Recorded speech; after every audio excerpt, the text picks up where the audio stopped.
যারা নতুন হয়ে আমার বাপের সাথে তুলনা করতে চায়, আমি তাদের সাথে দ্বিমত করি। এই জন্য আন্দোলন সংগ্রাম করেছে তারেক রহমানের নেতৃত্বে, যে অবদান দিয়ে বাংলাদেশে এই জুলাই আগস্ট বিপ্লব হয়েছে, সেই জুলাই বিপ্লবের অন্যতম নেতৃত্ব দিয়েছেন তারেক রহমান। তারেক রহমান লাগে বৈঠক করলে গুসা করেন, আমরা তো গুসা করতে চাই না, আমরা তো আপনাদেরকে বন্ধু পাবি।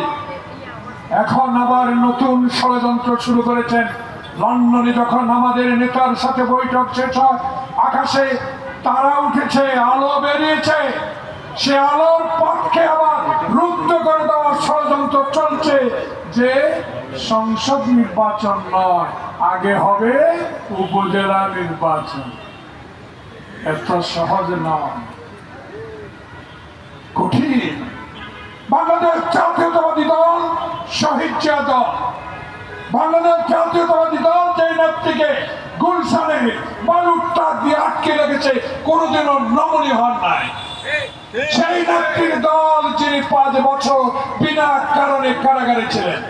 অতএব সেই দলকে আন্ডারস্টিমেট করে আবার নতুন ষড়যন্ত্র শুরু করছেন। এই সংসদ নির্বাচনের আগে আপনাদেরকে স্থানীয় সরকার নির্বাচন, এসব তাল বাহানা করে বাংলাদেশে আওয়ামী প্রেতাত্বের ষড়যন্ত্রকে আজকের জাসাজ আপনাদেরকে শক্তি অর্জন করতে হবে। সেই শক্তি দিয়ে এই সকল ষড়যন্ত্র অতীতের ন্যায় আবার প্রতিশোধ নিতে হবে। আজকের কমিটি আমার হবে, তাই তারেক রহমান বলে আমাকে ক্ষমতায় নেবার জন্য না, তারেক রহমান বলে আমি প্রধানমন্ত্রী হওয়ার জন্য না, আমি বাংলাদেশের 16 বছরে শেখ হাসিনা বাংলাদেশ থেকে নির্বাচনকে যেভাবে ধুয়ে মিশে সাগরে ফেলে দিয়েছে, সেই নির্বাচনকে আমি দেশে বাঁচিয়ে রাখতে চাই। এমন নির্বাচন হবে যে নির্বাচনের মধ্যে দিয়ে জনগণ তার পছন্দের নেতাকে নির্বাচিত করতে পারবে। এমন নেতৃত্বে আসবে, সেই নেতৃত্ব হবে রাজপথে থেকে 16 বছর যারা লড়াই করেছে, সেই লড়াই দলগুলি জাতীয়তা সরকার গঠন করবে। গণতন্ত্র শেষ করেছে শেখ মুজিব, যদি বাকশাল কায়েম না করতেন, আর বাকি গণতন্ত্রকে নিঃশেষ করে দিয়েছে ভারতে আশ্রয় নেওয়া শেখ হাসিনা। যেই শেখ হাসিনা আবার উকি মারে, ফেসবুকে স্ট্যাটাস দেন, কর্মীদেরকে সাহস যোগান, হুট করে চলে আসবেন, হুট করে চলে আসবেন, এটা পদ্মা সেতু না বলেছেন ঠেলে ফালি দিবেন। এটা বাংলাদেশ, তারেক রহমানের বাংলাদেশ। তাই কথাবার্তা একটু সাবধান বলা উচিত। এমন কথা এখন বলে বাংলাদেশে যে নির্বাচনের আলো, গতকাল না পরশু দেখেছি প্রধান উপদেষ্টা বিশ্বের দরবারে আপনি একটি গ্রহণযোগ্য উপাধি নিয়ে বাংলাদেশকে আপনি সম্মানে অধিষ্ঠিত করেছেন, সেই সম্মানের প্রতিদানও আপনি পেয়েছেন। বাংলাদেশে যিনি 18 তলায় আপনি হেঁটে জামিন জন্য আপনি কোর্টে গিয়েছেন, আপনার পিছনে পিছনে আমাদের নেতা কর্মীরা হাজিরা দিতে গিয়েছে, মনে রাখছেন আপনি? হাসিনা আপনাকে লিফট বন্ধ করে দিয়ে আপনাকে 18 তলা পর্যন্ত পায়ে হেঁটে হাজিরা দেওয়ার ব্যবস্থা করেছে।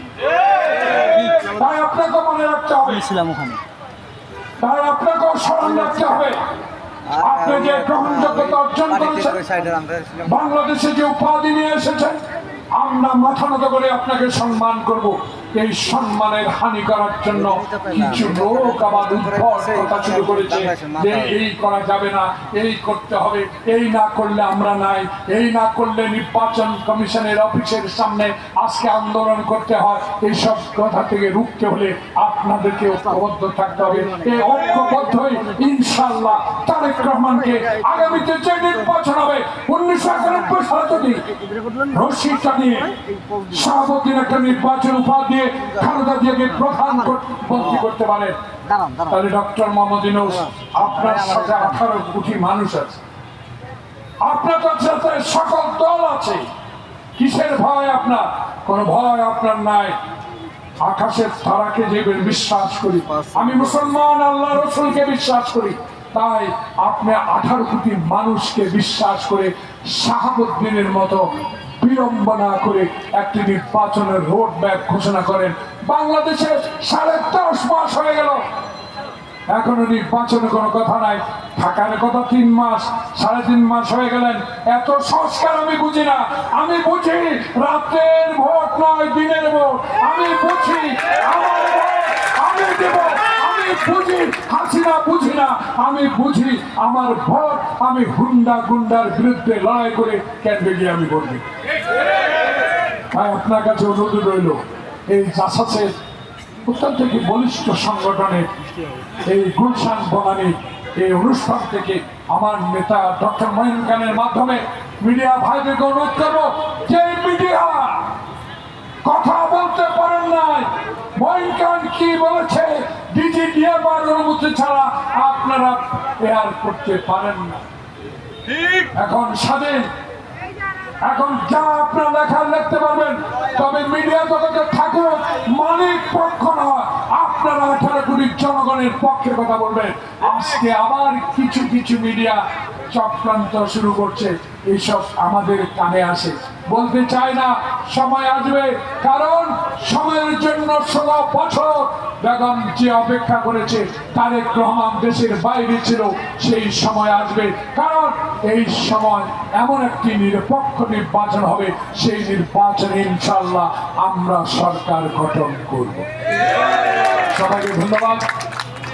দোয়া চাই, দোয়া করবেন যেন তারেক রহমান যেইভাবে কথা বলছেন, আল্লাহ পাক যেন তাকে আরো শক্তি দেয়, আরো শক্তি বুদ্ধি দিয়ে বাংলাদেশের মানুষের কাছে যেতে পারে।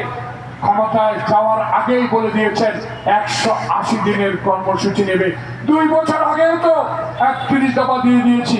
এখন প্রত্যেক দিন আমাদের সালাউদ্দিন বলে গেলে কথার চেয়ে খাওয়া বেশি,